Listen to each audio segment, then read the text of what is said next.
$2 Tuesdays at WagerTalk.com and SportsMemo.com, where you can get the hottest handicappers best bet or daily package for only $2.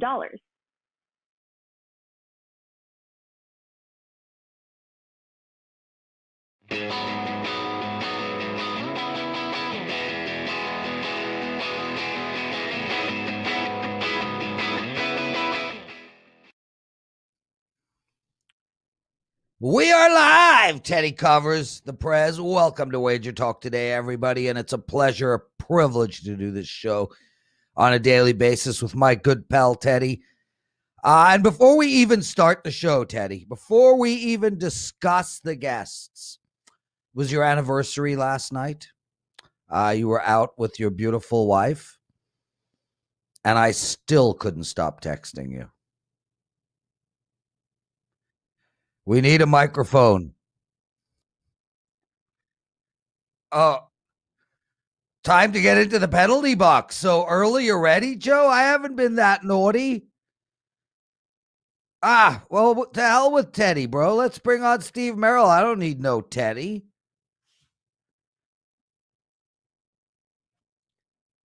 Check 1, 2. So yeah, back to me ruining your anniversary dinner. Why did you have your phone with you? Why did you respond? This is on you, Teddy. Because so first of all, it was fine. Me and Kara were laughing about you. I was showing her the text thread from our Valentine's Day dinner when you were texting me about your bad beat, and then I stack them up back to back. Kara and I got married this weekend because normally, literally, I was like, what weekend could I possibly take off? NBA All-Star weekend. There's no NBA games. I'm like, all right, so we can have a couple of nights. This year, it didn't work out that way because the NBA All-Star weekend has been postponed. So I'm in action. So if I'm in action, I'm not going anywhere without my phone. Are you kidding? The phone's on. I'm sweating the Knicks game. I'm sweating all the games. So the phone's there, clandestine, but it's there. Yep. But me and Kara laughed about it. It wasn't like it was any big deal. We were just making fun of you, Prez. All good. We had a very enjoyable dinner. Thank you. Where did you go? We went to Esther's downtown. It is see, guys, there is another part of Vegas. Esther's. Steak? It is fine. It is not. They had steak on the menu. We did not have steak. I couldn't even tell you what we had. We had some risotto and some octopus, and I don't know what we had. Don't like good. Thank risotto. You. No one wants to hear about what I had for frickin' dinner last night. Everybody wants to hear about that. Teddy, Steve Merril up first. We're going to talk 3 college hoops games: Temple, Tulsa, Bowling Green at Ball State, and the Xavier St. John's game, and then of course Dave Sharapan for Flex Tuesday, baby. It's $2 Tuesdays at WagerTalk and Sports Memo. We'll get into that a little later. I have no doubt I'll make an appearance in Teddy's Bad Beat segment. I do every single day of my life. So, Teddy, I hand it to you. Yeah, exactly. And your game, Prez, was right at the top for whatever it's worth. Let's do a little bad beats, bad bets, and bad for the books. A recap of the betting action from last night. And obviously, Prez texted me this one while I was at dinner with my wife. And nonetheless, it was a pretty epic hockey beat last night. Toronto's minus 300, minus 320 on the puck line. You had to lay a price with the Maple Leafs last night. They're up 5-1 with 9 seconds left in the third, and they lose the game to Ottawa. That's a tough beat. That's a bad beat. That's whatever you want to call it. That's a meltdown and a half when your $3 favorite has a 4-goal lead at the end of the second and can't deliver the goods. NBA, tough beat. I don't even know what I want to call this. Bulls Pacers total 223.5. That was down from 229.5. Significant move to the under. Wendell Carter back for Chicago. Now they can play low post defense. He's an impact player on totals for sure. Doug McDermott for Indy sat off a 26-point outburst last time. The money was all right. The 6-point line move down was correct. 105 after Brogdon hits the shot with 10 seconds left to tie it. And then, of course, the game goes to overtime, where unders go to die. Right side, wrong result. Bulls Pacers sneaks over the total in the extra session. That was a bad beat. And this one can go all 3 ways. Bad beats, bad bets, or bad for the books. It certainly stood out. David Sharp tweeted me this one last night. The Cavs Warriors total bet up Open 224, close 227.5. It's 185 after 3. It's a dead nuts over. Every quarter's got 60 points in it. And then nothing. Just nothing. The whole fourth quarter was like scoreless stretches for long periods of time. They got 6 points in the final minute to get it to land 227. It's bad for books. It lands in the middle. Bad bet if you're chasing numbers. You didn't get the 224, 225, 226. You go over 227.5. That's a brutal bet. And of course, bad beat. There's only 42 fourth quarter points in a game that was flying over the total throughout. Fits into all three categories. Bad bets last night. Look, the Clips opened -3. They closed +6.5. LA's been winning with Leonard and George out. All right. Batum's got a migraine. All right. Patrick Beverley's on the second night of back-to-backs. The Clips are a very deep team. They were still good minus the 4 starters. They won the game by 7. Miami, not playing good basketball. When it comes for bad for the books, there was a bunch yesterday. Bettors had a good night last night overall, Prez, even though you didn't. The Warriors got bet up, -8 to -11. The Cavs set Drummond and Prince. Cavs now 1-10 straight up, 0-11 ATS last 11. They've been +9 or higher in 6 of the last 8 and didn't cover any of them. Golden State blows them out. That was bad for the books. Washington +1 to -2. They won the game by 12. The Rockets now 0-6 straight up and against the spread since Christian Wood got hurt. And last night they were missing their leading scorer. Eric Gordon got scratched late. Victor Oladipo was out. PJ Tucker was out. That was a bad result for the house. In college, let's give Marco nothing but credit. Right? Everything he said on the show yesterday was right. Virginia was flat or certainly not good. Florida State -1 to -2.5. They won by 21. It was wire-to-wire job. Florida State money bad for the books. Murray State -10 up to -12, -12.5. They won by 29. That was bad for the books. And Washington +7.5 down to +6. They beat Wazoo straight up. That too, a bad result for the house. So there you have it, Prez. A little recap. You weren't in there once. You were in there twice. You had a bad beat and a bad bet. And a bad for the books. Yeah. Thanks for that, Teddy. And I did not have a terrible day yesterday. I went 2-2.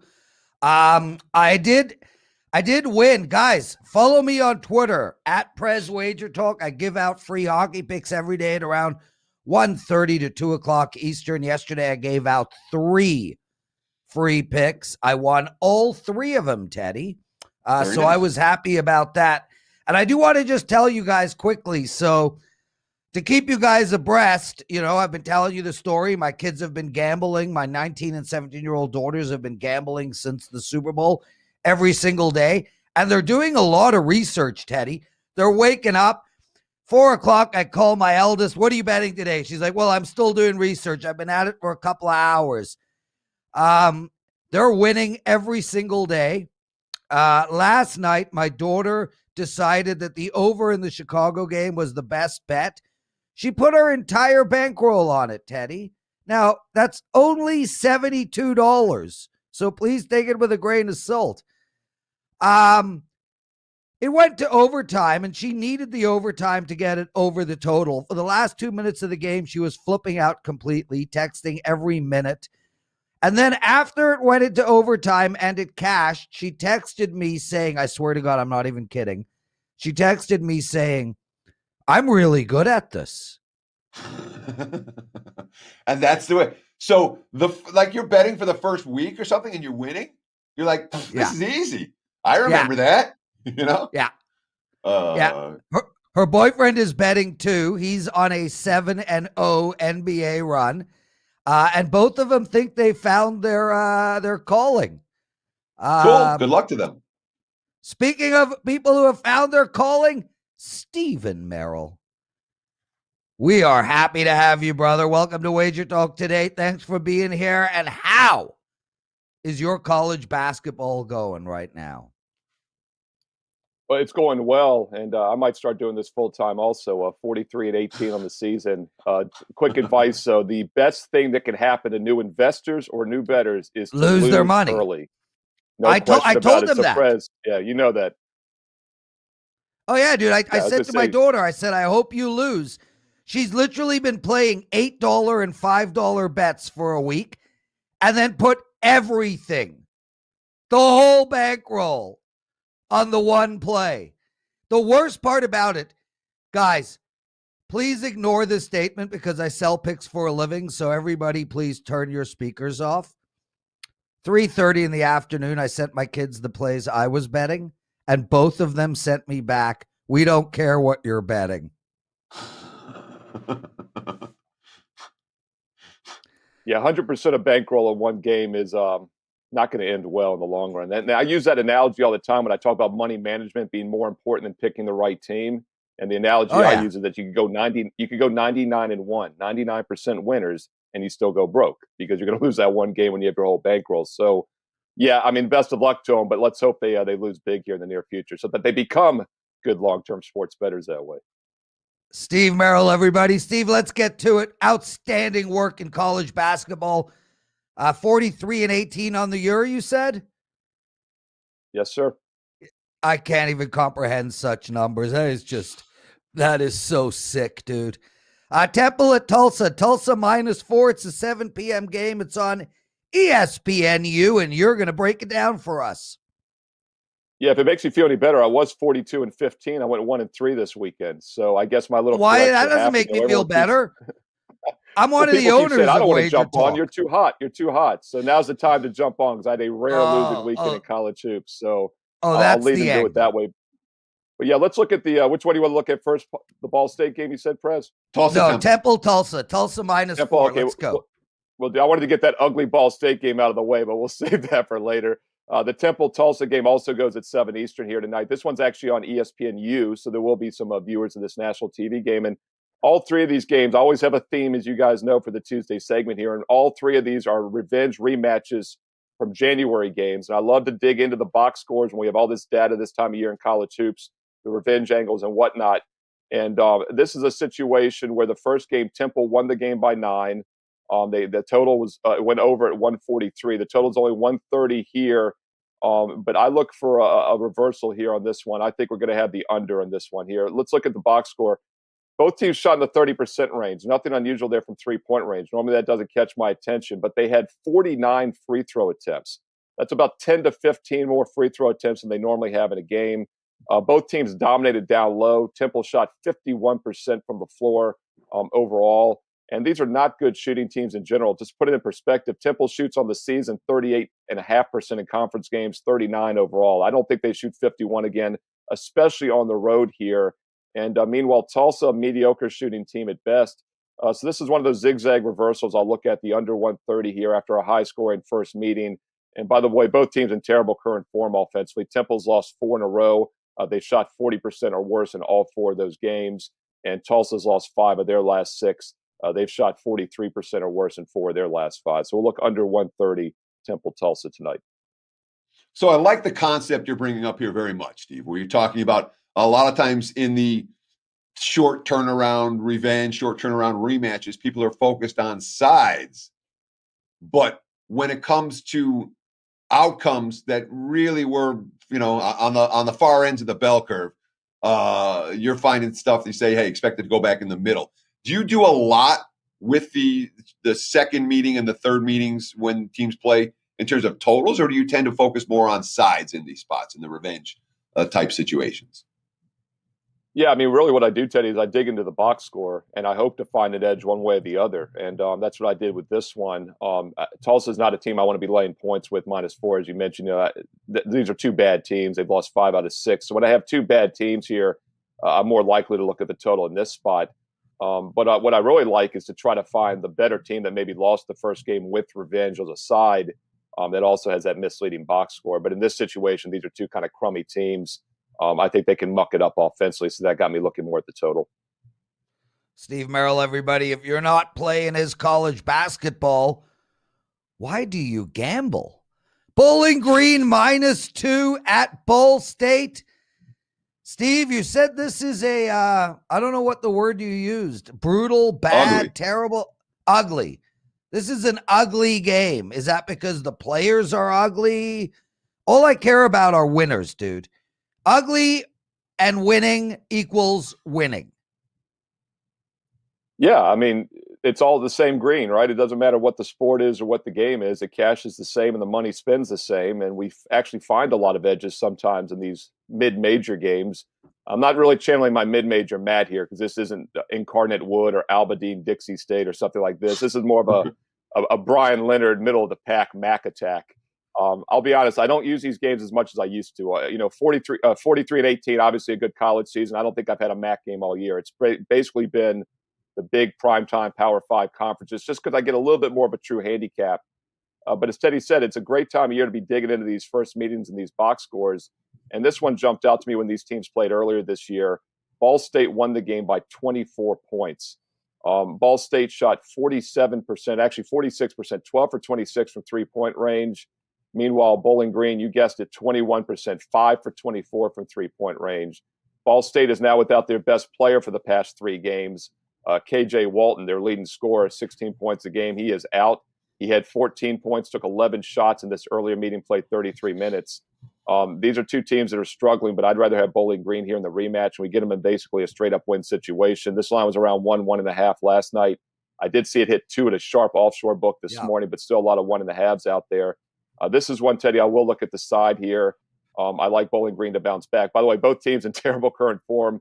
Bowling Green just snapped their 6-game losing streak straight up in ATS with an underdog win against Toledo. And guess what? Ball State just snapped their 4-game losing streak with an underdog win against Toledo as well. Maybe they're starting to play better without Walton, but it's still just their 4th game without their best player, and it's a huge revenge spot. And we had that huge disparity in 3-point shooting as well. So I like Bowling Green laying the short number. Or maybe we just want to all fade Toledo when they're chalk in the coming weeks. That's I want to ask you this, Steve. When it comes to looking at the box score and making a prediction about the next game off the last game, saying this is an aberration or that's an aberration or this isn't likely to happen again, do you ever worry about matchup difficulties? Sometimes teams just match up well against one another, and or one team matches up well against the other, and they're just not going to get open looks for the perimeter, or their shooting percentage is likely to be low because they've got 3 guys that can block shots in the paint. When you look at the box score, how do you figure out what's an aberration and what's a matchup problem? Yeah, it's a great question. And this game is actually a decent one to talk about here. Ball State does have a very good 3-point defense. They give up less than 30% on the season from beyond the arc. So, Ball State being, 5 for 24 is not surprising, but that's still 21%. They should shoot a little bit better than that. And it's still like in football, a team has 3 or 4 turnovers. Yes, bad quarterbacks throw interceptions more than good ones, but fumbles in the NFL especially are like 90% random. So teams aren't going to necessarily force a lot more fumbles throughout the season. I really feel like 3-point shooting is the modern day equivalent to turnovers in the NFL.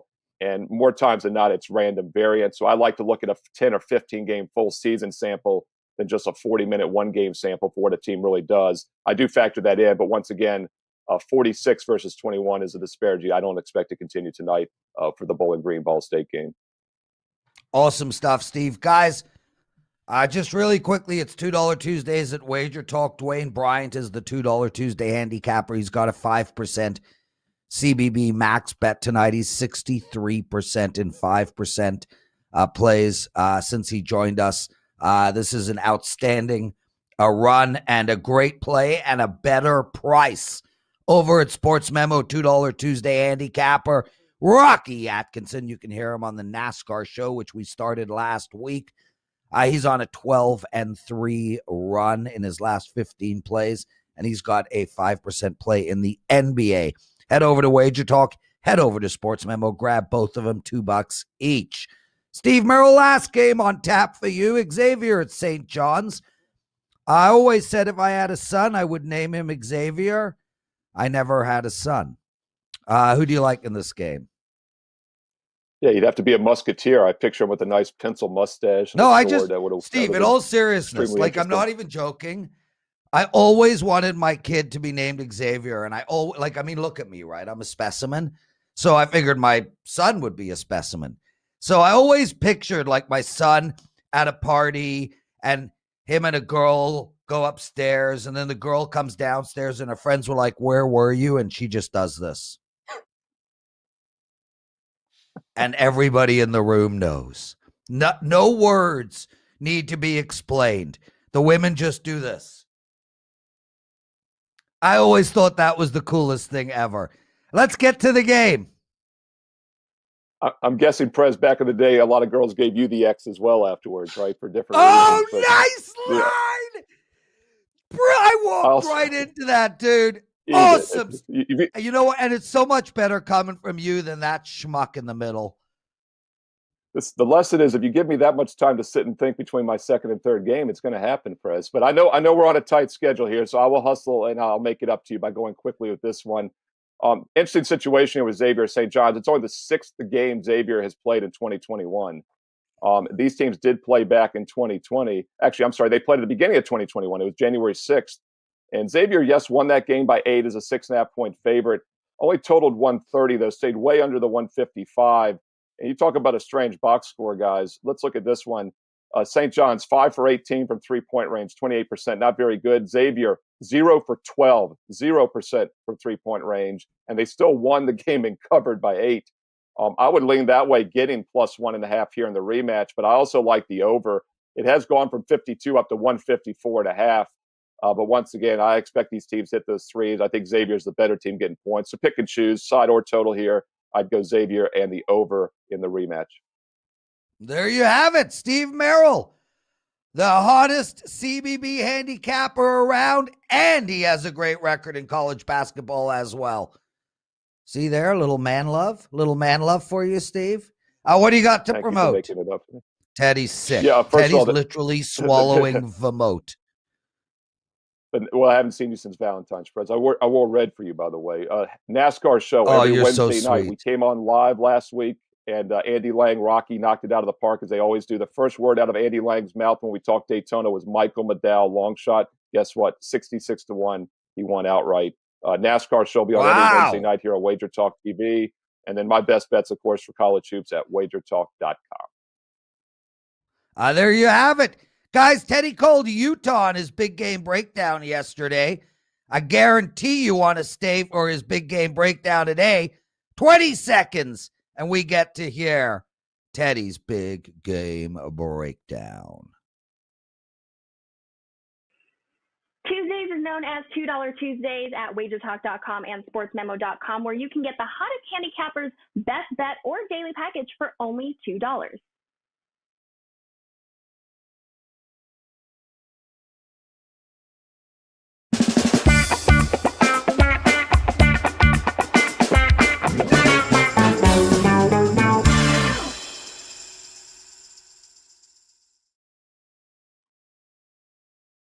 It is time for today's big game breakdown. Let's talk a little ESPN college hoops for tonight. Michigan State and Purdue.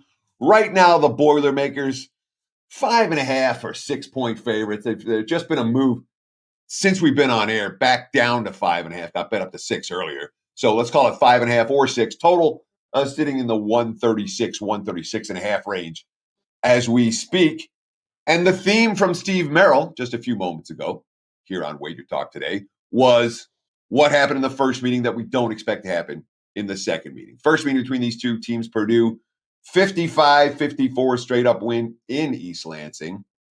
In that game, the Boilermakers shot 34% from the floor. They shot 3 of 24 from three-point range, and that was good enough to win at the Breslin Center in East Lansing. Is Michigan State better now than they were? I'm not convinced that they are. They just lost by 30 at home to Iowa over the weekend. Okay. They have point guard injuries that are significant. All right. Rocket Watts is a question mark this evening. Thomas Keither is a question mark this evening. There's a lot of talk. Foster Layer hurt his shoulder and then re-injured that shoulder. He's questionable here. He's talking about Aaron Henry or Josh Langford at the point potentially tonight. That's not what I want from Michigan State. All right. Michigan State, if you watch them, they're Nebraska right now. There's nothing fraudulent about Michigan State's results. And yet the betting markets are saying, well, it's Izzo. Well, they're going to get better as the season progresses. Well, Michigan State season is ruined. All right. 22 straight years with an NCAA tournament bid. They're not getting one this year unless they win out. Or win the Big Ten tournament, or whatever it takes. And that might be the time to bet on Michigan State. But you look at these quotes, Izzo, Some of it's confidence, some of it's situation, some of it what all these guys are going through. You lose some games and it compounds the problems that they're dealing with every day in their life. That's not a bet on quote. Malik Hall, what needs to be done from a player's point of view? He says, we have to come into every game with a lot of effort. Make sure that it's not effort plays that are causing us little mistakes. We know we have to play to the best of our ability. And if we do that, we can make the tournament. There's nothing that makes me think that Sparty's going to show up here any more than they've been able to show up in recent weeks. The talent level on paper might be over here. Michigan State right now is over here. The market still like them. Not this better. I'll take the favorite, Purdue or nothing for me. There you have it, Prez. Big game breakdown. Now back to you. Wow. Thank you, Theodore. Guys, $2 Tuesdays. Make sure to take advantage of it. We call the next segment our flex segment. It's because the most muscular man we have on this show, Dave Sharapan, joining us today. How are you, Dave? What's going on? How was your week? My week was good, boys. Good to see you. Colonoscopy? The colonoscopy went great. Cleaned me out. It was really good. I highly recommend it. It doesn't hurt. There's no pain. You're recommending a colonoscopy. Yeah. Oh, yeah. The day before really worked. Everything cleans you out. How was the oral surgery? It was good. I actually had no issues. I thought I'd missed the Friday show, and I didn't. Teddy has got way bad things going on in his head right now. I'm laughing so hard. Okay, so my mom used to live in a retirement community with like 15,000 old people just waiting to die. And this was the conversation you would hear every single day when you go out to the pool. You say, how is your colonoscopy? Oh, it's fine. Oh, how is your surgery? Oh, it's, No, we are not ancient people waiting to die. We're oh my God, Teddy, that is ready to talk sports. So different to the old age home my aunt is in. You go over there and you hear this conversation. How was Emma's mouth? Was good. I like that she has no teeth. Your mother was not at a great old age home, dude. Those places are full on orgies. Dave Sharapan is trying to get there as soon as possible. It was a retirement community, not a nursing home or an assisted living. Before we get to the actionable info, we got to get through the particulars there. And now, I wanted to give you one of these, Prez, because I heard you talking before. All right. And listen, we're just going to X out the rest of this conversation, as well as, it's only one letter. And that's what Joe's missing on the graphic this week. Like, he cannot spell my name right. Every single week, he writes something cute about talking about this, talking about that, and he can't spell my name right. So I just wanted to get that clear out of the way and wanted to make sure that Prez still had his teeth in after the Maple Leafs lost last night. Seriously, a 5-1 loss. Dave Sharapan, can we get into some actionable information, please? What happened to the Leafs? I don't know what you're talking about, dude. So I'll tell you what happened to the Leafs. It's called charity. Now, can we get into some actionable info, please? Yeah, actually, I have to ask him a question to get the actionable info. So you just go, hey, odds maker, give us some actionable info. Say, Teddy, why don't you tell us where the actions come? Teddy, please just take over this segment. I would love. There's nothing I would rather do than get you off camera. I'm going into the chat room. Yeah, please. So first of all, Dave, we're 10 days out of the Super Bowl now. Let's talk about any repercussions, any lasting effects from the sports books being having their apps going down and books going down. Any long-term implications? Anything you're hearing around town about the Super Bowl ramifications or repercussions? No, not really. It was that part of it was kind of unfortunate, and I think you're going to see some not some changes, but I think you're going to see some people making some moves as far as like different maybe software, things like that are going to happen as far as the books in town. This is the week everybody is, still on vacation. Like the week after the Super Bowl is everybody goes away. Bookmakers go to Hawaii or they go to Fiji or they, and the results of the Super Bowl helped that case. So, yeah, other than that, it's like, almost exit interviews for some of the customers. There's people that will not touch any actionable info or any games until next football season. And other people should be following Prez for his hockey picks and the rest of you for some basketball and some college basketball stuff. So I think books are just pivoting right now and trying to get ready for March Madness. That's the next, stage. Everything's in a different point of the season right now. Usually, the NBA is getting ready for All-Star weekend and tanking teams and things like that. We're right in the crux of everything and trying to just, get a handle on what the Jazz numbers should be every day. That's it. That's the hardest thing going on right now for anyone doing NBA numbers. So I want to ask you this from a bookmaker perspective, as a bettor who bets most days, 360 days a year, let's say, maybe 355, whatever it is, I don't see the drop off after the Super Bowl. How many bettors are there that literally, when the Super Bowl ends, you won't see them again until next September? Is that a small slice, a 10% slice? Is that a quarter of the betting populace? That it's NFL? Is that half the bettors? How many people are like that? Close to 50%. It's a big drop off. I mean, of the regulars, of the grinders and stuff, like they just bet football. And, we call them like Sunday drivers. Well, they're just people that bet football. So whether it's college or pro, you see a significant drop off of people that, they're not ready to jump in and start looking at the NBA. They're just not interested. Sure. And these aren't necessarily bettors. Go ahead, Teddy. These aren't bettors that are going to gravitate to FCS, the championship subdivision. They're not going to be betting Abilene Christian and the like. They're going to be betting the NFL and then Alabama when they come back on the field. And that's, you say, close to half of all bettors. Yeah, you really see it like February. Yeah, it's probably half. And then, you start to see some people, come back from March Madness where it's just the event. So you see them come back. But the daily grind, I mean, like, there's hockey guys are few and far between, like Prez and I and Karma, all the guys that bet hockey. You occasionally see, like with the Knights now, we've kind of gravitated, towards that where people haven't bet hockey.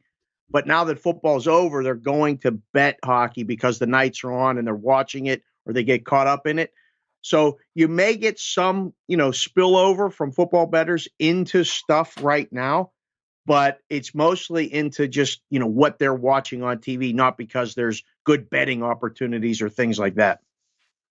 We're talking, of course, with Dave Sharapan, veteran Las Vegas odds maker at SportsBK Consig on Twitter, short for Sportsbook Consigliere. He is an excellent follow on Twitter, and some of his story time from the books are worth their weight in gold. Now let's talk some actionable information. Yes, let's start with the NHL, because Prez is a big hockey guy. You're a big hockey guy. Are we seeing anything in terms of sharp action? How much sharp action do you get on the NHL? Is this a sport that the wise guys pound night in, night out like they do college basketball? Or is the NHL just a lighter market that doesn't get that same level of action? It's really strange because the NHL guys are very few and far between, but they are good. Like the guys who I was sitting in the book and they would make a play. I really respected them. Not on the level of the Prez's play, like in the alerts and things like we get when he makes a play. It's a little bit different than that. But like, Pittsburgh today is one of the ones where, they just played Washington. This is the second game of that little back-to-back thing. The price was a lot low. I think it was 110. You're seeing 125s. That's already been played. The other matchup today is the matchup, basically a Western Conference final preview is Colorado and Vegas. Vegas won a 1-0 game on Saturday night, I think it was, or Sunday. No, it was Sunday. Sunday night.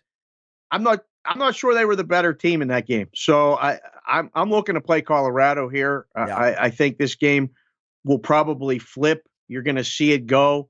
I don't know when, but they're playing these things later, and especially, you don't see the plays in the morning or even, Prez talked about it, with us a few weeks ago. The overnight market with hockey, something's going on right now. I don't know.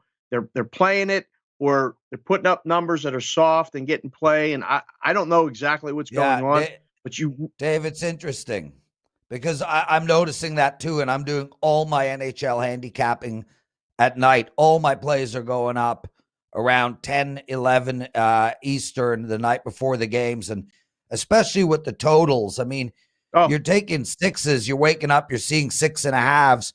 And just to let you know, on the Colorado game, we were already seeing Colorado now. There's minus 116s towards Colorado at some of the leading books. So we are seeing that flip, and I agree with you, Dave. I think Colorado is the right call. I'm curious, though, are you saying people are betting Pittsburgh? Because I feel like Washington is the play in this game. Yeah, Washington's probably going to be played. But again, that's one that I disagree with. Like, if they're going to play Washington, they can have that one. You know, the line may come down. It's probably a little bit juiced. But that's one that, I mean, just Pittsburgh at home's probably the best team in hockey at home in the Eastern Conference, at least. And it's a short price, and it's probably going to come down because you see the way they play these back-to-backs. Like, they play the team that lost more often than not. They play them in the second game. Right or wrong, that's the way they play them. So that's where that one's probably going to go. You're right. But, you know, maybe I'm biased a little bit too. I mean, I like the Penguins at home. I still don't think they're going to make the playoffs, but today I like the Penguins. I don't think they're going to make the playoffs either, brother. And it's going to be interesting to watch if they blow up that team. Dave, we don't have much. We don't have much longer with you, which is a shame. Let's get into some hoops. Teddy, drag some actionable hoops info out of this bald-headed hat guy who thinks he's young but is really old. That would be you. Except for when you start talking about colonoscopies and how you came up from your surgery, and you talk about an imaginary son that you never had and making X's in front of him. That being said, you done? You done? I'm trying to be. I'm just trying to crack up, Dave, and it worked for a moment.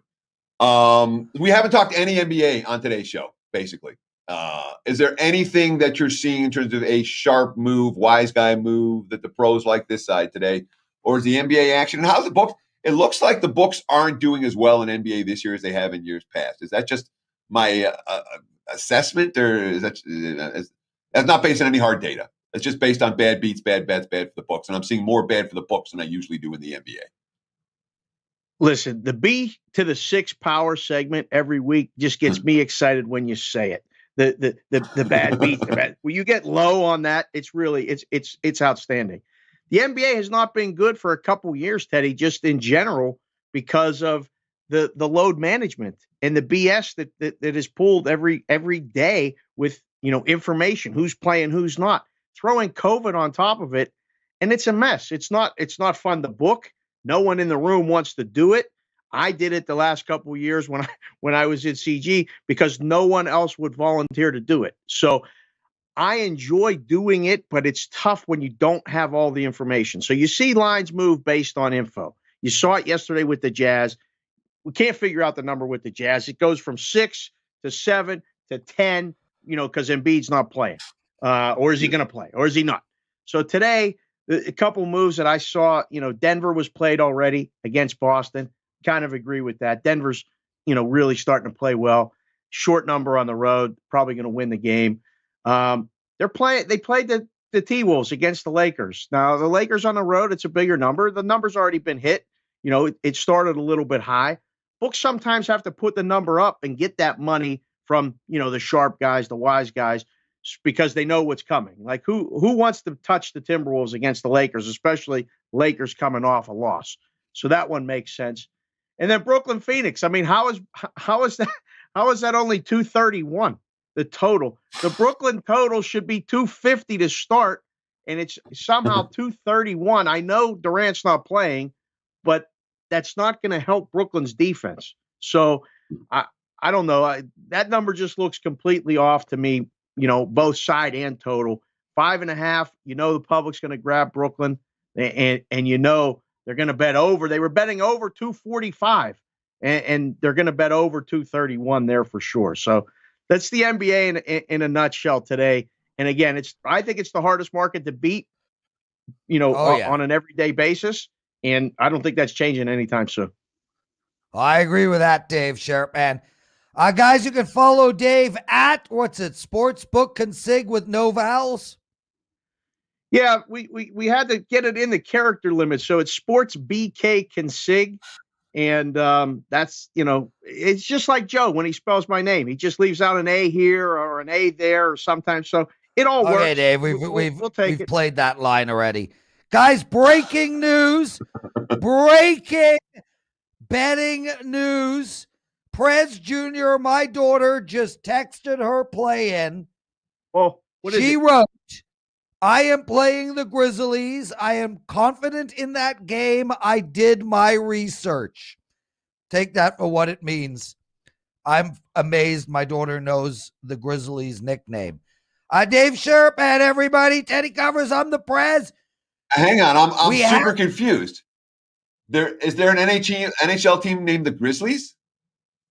Why? My kid can't bet NBA? That's all she's betting. You said that she's betting NHL every night. No, I didn't. Now she's betting NBA too.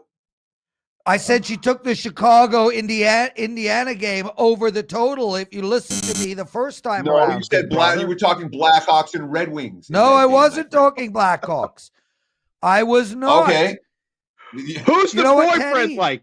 I just want to know who the boyfriend likes. Forget about who the daughter likes. We gotta know who the boyfriend likes. That's the whole play here.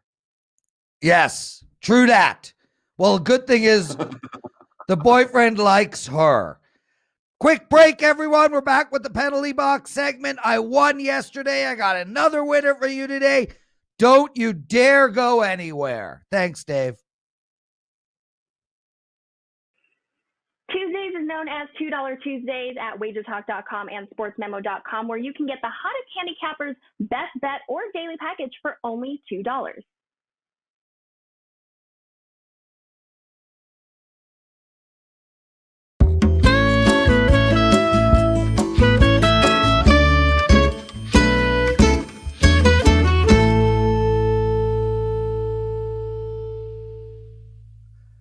Teddy, I just got word from one of the listeners that I did say the Blackhawks. So I'd like to apologize to you. I meant the Bulls, but I'm so focused on hockey. Anyway, cue that clock. Time for the penalty box segment. And I want to start by telling you a quick story about Bitcoin. So I've been following I'm big into crypto. I mean, big. And I've been playing crypto for about 9 years, maybe longer. I sold most of my stuff, most of my Bitcoin in the boom 3 years ago. And then I started buying back at around 2,000, 3,000, etc. So I'm out for dinner with a friend of mine, and he's never done any of this. And I'm like, dude, Bitcoin was about 2,800 at the time. I'm like, you have to buy Bitcoin. So he goes and he buys a whole bunch of Bitcoin. So I wait, and I call him yesterday. First time I've spoken to him since he bought the Bitcoin. He's my friend, my girlfriend's friend's husband. So we don't talk regularly, but I was excited. It's now at like 50 grand. Call him on the phone. I'm like, what happened? Did you buy it? Oh my God, it was probably the best investment you ever made in your life. He's like, my stockbroker talked me into selling it right after I bought it. I mean, I was so excited about this damn phone call, and this idiot takes advice from me to buy it and then doesn't ask me when to sell it.